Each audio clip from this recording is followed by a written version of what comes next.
You can't make fire in absolute zero. All right? Not possible. Yes. Yes. All right, now.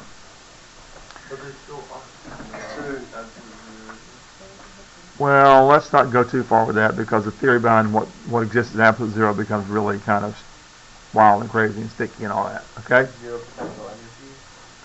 There is no potential energy at absolute zero. That's correct. Not chemical potential energy. In fact, I can't think of any energy that would exist at all. All right, so this right here is the energy stored in the bonds of our reactants. Okay, so that's H. That's our enthalpy of reactants in the bonds of the reactants. Okay, not just of the reactants, but the chemical energy is always stored in the fill in the blank. Chemical energy is always stored in the bonds. Okay, good. So the enthalpy for our reactants is stored in the bonds. Okay, and then the enthalpy over here, this H, is the enthalpy of the products. Those also stored in the bonds. Okay. All right, that's the enthalpy of our products. So the difference between these two.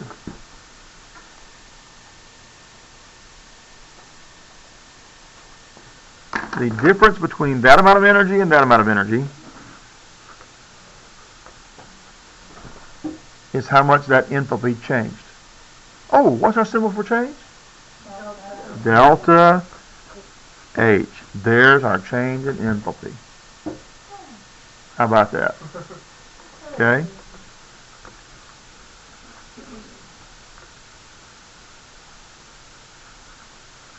There's our change in enthalpy. Okay?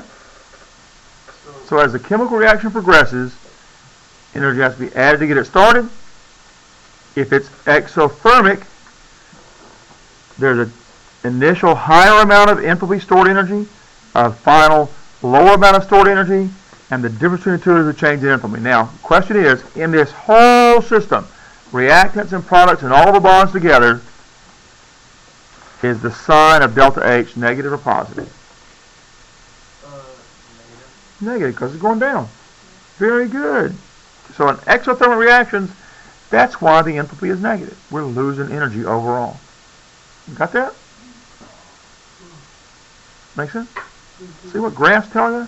Graphs tell you all kinds of stuff. Okay? All right. What? Graphs. Graphs tell you all kinds of stuff. Graphs can talk to you. Yeah.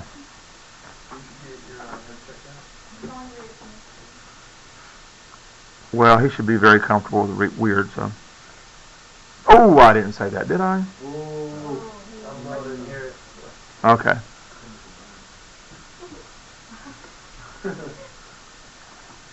All right, so this is, we're going to look at endothermy now. Let's draw a line through here so we can see there's two different graphs about that. Endothermic. Yeah, it's another graph. Oh, you know what I forgot to put on the top graph? This is our energy over here. We're increasing the energy. We didn't label our vertical axis. Somebody should have called me on that one. Always label your axes, right? Now we have. You're right. We didn't make a figure label, but this is a general diagram, not really a graph. So. Did she call it a table label? I did not. Okay. As long as you caught yourself and you understand now. All right, so we got energy. Okay, energy is increasing vertically. Okay. All right, now, let's look. Let's look a minute.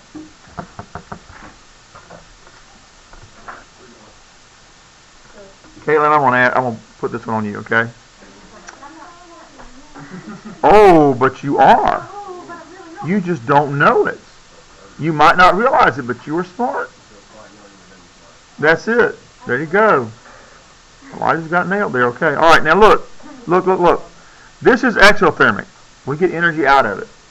If we're nearby an exothermic reaction, we might be able to feel the heat, right?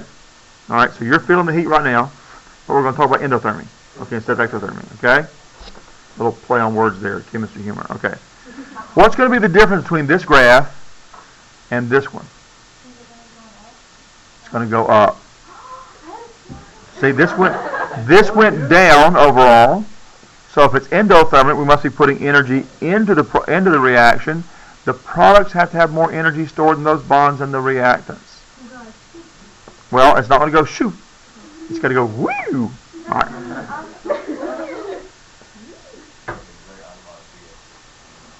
All right, more energy in the products than the reactants. Okay? But every chemical reaction requires activation energy. Every chemical reaction requires activation energy. That means we must have a hill. We have to have a hill? Have to have a hill. Must have a hill. Okay? Must have a hill. All right? So let's see. In this case, then, this is the H, or enthalpy, of the reactants. This over here is the enthalpy of the products.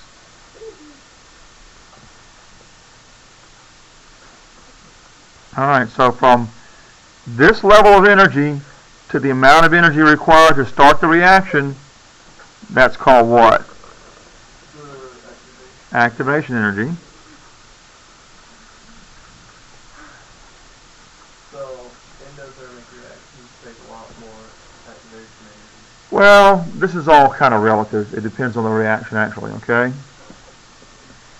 So what is our change in enthalpy here? It's the difference between the starting amount of energy stored in the bonds and the final amount of energy stored in the bonds, and that's from here to here. Here's our change in enthalpy.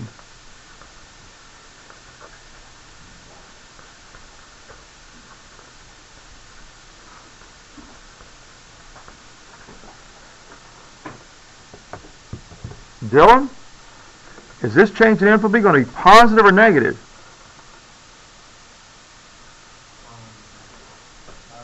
Positive, because it's increasing. The change is going higher. It must be positive. Endothermic reactions take in energy. The system is gaining energy, so the enthalpy is increasing in energy. Exothermic reactions lose energy overall, so the delta H, or the change in enthalpy, goes down. That's a negative delta H for exothermic reactions. Got all that? Working on it? I got one more thing to cover. We don't have any time left. Somebody's got to leave. RD, who's going to go? Yeah, are you going to watch the video? To catch up on this? Sure, he says, in a non-convincing tone. You need to watch this to keep up, because even if you aren't here, you still need to know this stuff. Everybody got this? Yeah. All right, real quickly. Let's talk about. No, you can't go help him not fall down the stairs. We're hoping he does. No, I didn't say that. I'm sorry. I'm just joking. You know I'm joking. You know I'm joking. I wouldn't hurt a fly. Okay. It is on me. You're right. Okay. He's not fall down the stairs. He's an athlete. He can handle it. All right. Catalysts.